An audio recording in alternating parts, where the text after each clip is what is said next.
Buenas noches, mi nombre es Joan Eduardo Sánchez Navarro. Soy estudiante de la carrera de Ingeniería en Sistemas Computacionales en el Instituto Tecnológico de Saltillo, y a continuación les presentaré la unidad 2, estructura y funcionamiento de la unidad central de procesamiento. Tema 2.1, organización del procesador. La unidad de procesamiento CPU controla el funcionamiento del computador y lleva a cabo sus funciones de procesamiento de datos. Frecuentemente se le llama como procesador. Un procesador incluye tanto registros visibles por el usuario como registros de estado y control. Los registros visibles por el usuario pueden ser de uso general o tener una utilidad especial, mientras que los registros de control estado se usan para controlar el funcionamiento del procesador. La unidad central de proceso está constituida internamente por la unidad de control y la unidad aritmético-lógica. La unidad aritmético-lógica es la que recibe los datos sobre los que se efectúa operaciones de cálculo y comparaciones. Toma decisiones lógicas, es decir, determina una afirmación que es correcta o falsa mediante las reglas de álgebra de Boole y devuelve luego un resultado. Todo ello bajo la supervisión de la unidad de control. La unidad de control le indica al resto del sistema cómo llevar a cabo las instrucciones de un programa. Comanda las señales electrónicas entre la memoria y la unidad aritmético-lógica y entre el CPU y los dispositivos de entrada y salida. Para ejecutar cualquier programa, cada comando del mismo se desglosa en instrucciones. A continuación se muestra cómo se organiza un procesador. Para eso se tiene que considerar los siguientes requisitos. 1. Captar instrucciones. El procesador lee una instrucción de memoria, de registro, caché o memoria principal. 2. Interpretar instrucción. Se codifica para determinar que la acción es necesaria. 3. Captar datos. La ejecución de una instrucción puede exigir leer datos de memoria o de un módulo. 4. Procesar datos. La ejecución de una instrucción puede exigir llevar a cabo una operación aritmético-lógica con los datos. 5. Escribir datos. Los resultados de una ejecución pueden exigir escribir datos en la memoria o en el módulo. Tema 2.2. Estructura de registros. Estos se emplean para controlar las instrucciones en ejecución, manejar direccionamiento de memoria y propiciar la capacidad aritmética. Vienen de tres tipos: datos, direcciones e índice, que tienen lugar en todos los aspectos de la operación del CPU. El tamaño de un registro depende del CPU. Los más simples tienen registros que aceptan de 8 a 16 bits de datos, y los más complejos tienen de registros de 32, 48 o 64 bits. Subtema 2.2.1. Registros visibles al usuario. Son todos aquellos que pueden ser referenciados por medio del lenguaje de máquina que ejecuta la CPU. Los registros que normalmente se utilizan son: 1. Registros de propósito general, que son aquellos que pueden guardar tanto datos como direcciones. 2. Registros de datos, que pueden ser asignados por el programador a diversas funciones. En algunos casos son de propósito general y pueden ser empleados por cualquier instrucción de máquina que lleve a cabo operaciones sobre los datos. 3. Registros de direcciones. Contienen direcciones en la memoria principal de datos, y este tipo de registros pueden ser de propósito general o estar en un modo específico de direccionamiento. 4. Códigos de condición. También conocidos como indicadores o flags, los códigos de condición son bits activados por el procesador como resultado de unas determinadas operaciones. Subtema 2.2.2. Registros de control y estado. Se utilizan para controlar las operaciones del procesador. La mayor parte de estos registros no son visibles al usuario, y algunos pueden ser accesibles a las instrucciones de la máquina ejecutadas en un modo de control. Y las más utilizadas son las siguientes. Número 1. Registro de direcciones de memoria MAR, el cual contiene la dirección en donde se va a efectuar la próxima lectura o escritura de datos. El número de direcciones depende del tamaño de la MAR. Registros de datos de memoria MBR. Contiene los datos que van a ser escritos en la memoria que fueron leídos en ella. 3. Registros de direcciones entrada-salida IOAR. Especifica el dispositivo ya sea de entrada o de salida. 4. Registros de datos de entrada y salida IOA. IOPR. Es un área temporal en donde se lleva a cabo el intercambio de datos entre el procesador y el dispositivo de entrada y salida, que está especificado en el IOR. 5. Registro de instrucciones IR. Contiene la dirección de la siguiente instrucción que se va a ejecutar. Y 6. Las palabras de estado del programa. PSW. Contiene códigos de condición junto con otras informaciones del estado del signo a carro, desbordamiento, entre otras. Subtema 2.2.3. Ejemplos de organización de registros de CPU reales. En algún diseño concreto del procesador es posible encontrar los registros relativos a estado y control. Puede existir un puntero a un bloque de memoria que contenga información de estado adicional, por ejemplo, bloques de control de procesos. Una cuestión primordial es el soporte del sistema operativo. Algunos tipos de información de control son de utilidad específica para el sistema operativo. Si el diseñador del procesador posee una comprensión funcional del sistema operativo que se va a utilizar. La organización de los registros puede adaptarse hasta cierto punto a este sistema operativo. Otra decisión importante en el diseño es la distribución de información de control entre los registros y memorias.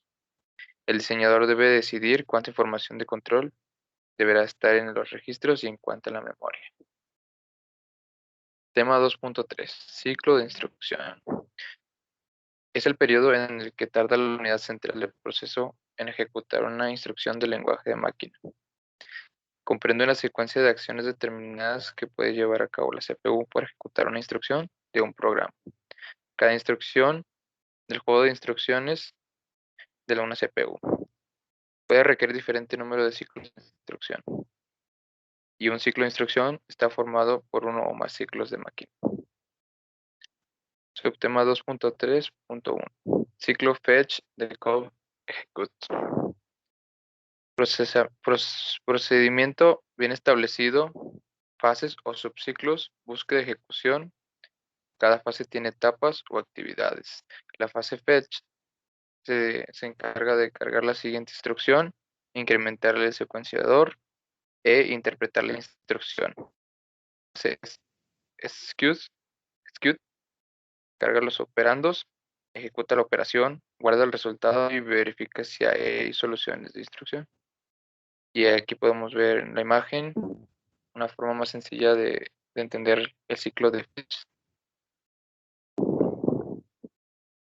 Subtema 2.2.3. La segmentación de instrucciones.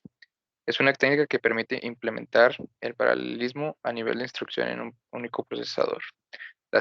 La segmentación intenta tener ocupadas con instrucciones todas las partes del procesador, dividiendo las instrucciones en una serie de pasos secuenciales que efectuará distintas unidades de CPU, tratando en paralelo diferentes partes de las instrucciones.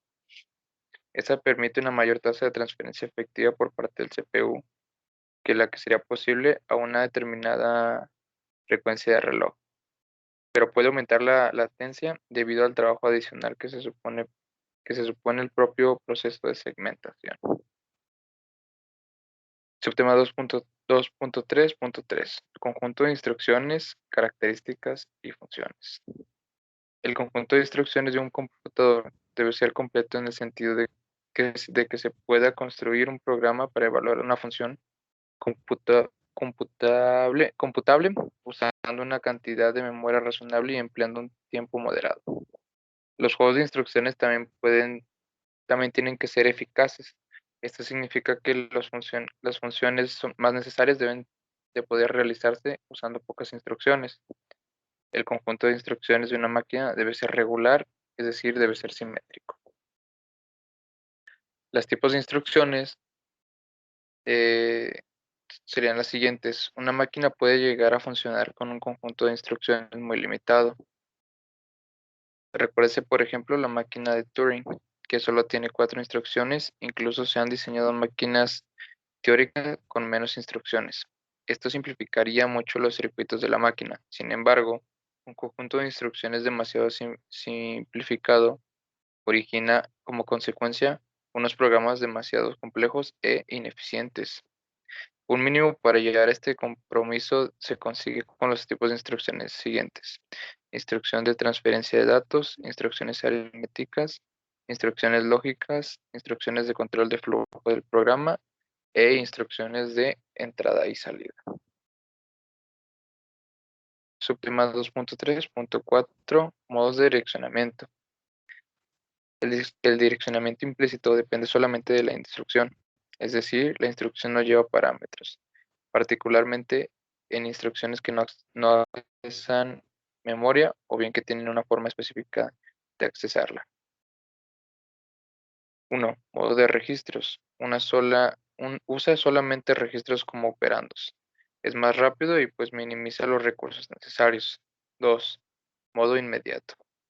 Tiene dos operandos, un registro y una constante que se usa por su valor. El valor constante no se tiene que buscar en la memoria, pues ya se obtuvo al hacer el fetch de la instrucción. 3. Modo de inmediato. Tiene dos operandos, un registro y una constante que se usa por su valor. El valor constante no se tiene por buscar en la memoria, pues ya se tuvo al hacer el fetch de la instrucción. Modo indirecto. Se usan los registros SL, DL como apuntadores. El operando indica una localidad de memoria cuya dirección, solo la parte del desplazamiento, está en el SL o DL. Tema 2.4. Casos de estudio de CPU reales. A continuación le mostraremos dos ejemplos de casos de estudios de la CPU. El primero es el Motorola 68000. El mismo direccionamiento lleva implícito el tipo de registro sobre el que trabaja, direcciones o datos. Está basado en dos bancos de registros de 8 registros de 32 bits. Un banco es de datos de n y el otro de punteros a n. Además contiene contador de programa de 32 bits y un registro de estado de 16 bits. Los registros de datos DO a D7 pueden usar como registros de 32 bits. .i, 16 bits .w y 8 bits .b. Cualquiera de ellos puede usarse como acumulador, índice o puntero. Acepta los siguientes modos de direccionamiento: el implícito, el inmediato, el absoluto, directo a registro, indirecto, relativo a PC con desplazamiento, relativo a PC con índice y desplazamiento. Y el segundo ejemplo se conoce como el 80386. La unidad de ejecución contiene los 8 registros de 32 bits de un propósito general que se utilizan para el cálculo de direcciones y operaciones de datos y un barre. Un barre Schaeffer de 64 bits que se utiliza para acelerar las operaciones de desplazamiento, rotación, multiplicación y división. Para este microprocesador existe un modo nuevo que requiere un byte adicional denominado SID, escala índice base, que se añade al bit de operandos y cuyo formato es el siguiente. Y aquí podemos ver un ejemplo de cuál es el bit que se tiene que utilizar, como se muestra en la imagen. El 80386 tiene registros de 32 bits en las siguientes categorías: registros de propósito general, registros de segmentación, puntero de instrucciones, indicadores, registros de control nuevos en el 80386 y registros de direcciones de sistema. Pues por mi parte sería todo. Espero que haya quedado entendido de la mejor manera posible y muchas gracias.